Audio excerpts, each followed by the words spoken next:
I am not surprised that the new year was greeted with so much explosive terror and violent energy. Let's really talk about it. So, on my podcast, Chakras and Cuss Words, I talked about the new year. I talked about the energy of nine. The energy of nine is very spontaneous, it's very assertive, it's very aggressive, and it all comes back from that area of resonation that it has with not just the number nine of closing a chapter and moving forward in a spontaneous, aggressive energy, but also in the energy of Mars.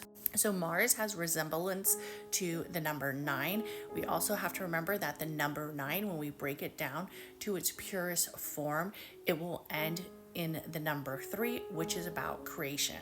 And while the number and the energy of Mars feels very volatile and also very aggressive, it also is a center of what is going to happen next. I feel that the year of 2024 taught us a lot of things. It taught us that the collective and energies of movement and karmic lessons somehow was not responding to the overall energy of what is occurring in the atmosphere. And what's occurring in the atmosphere is that there is going to be more hostility, and there's also going to be more center of areas where people are going to move in actions, feel the energy of the actions, and feel the energy of movements. I did talk about this on the podcast, and I did say that I felt that this year was going to be a little bit more aggressive than the year that we experienced in the past. And for the record, I'm not trying to like fearmonger anybody, okay? Because we've always had very aggressive nature, very aggressive energy. It's always been a cycle. This is always a cycle. It's always going to be a cycle of repetitive movements with new growth and new influence. But I do think that when we are looking the energies of 2025, we should also take more of a space of what it is that we can do to be aware.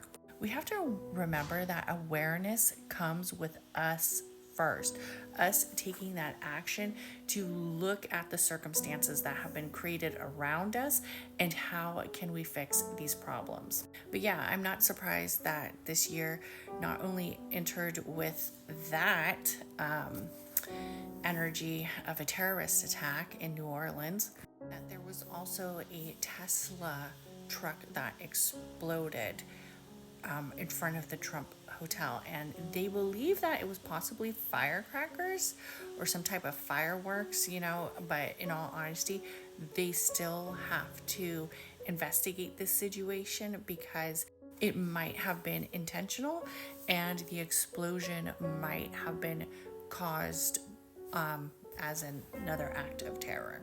So we will see what people have found out later as these stories unfold, but I just think it's very interesting that as we are literally one day into the year of nine, one day into this Mars energy of the new year, we've had multiple explosions and energy that feels very intense and volatile and have been centered around the acts of anger and terror. Let me know what you think in the comments.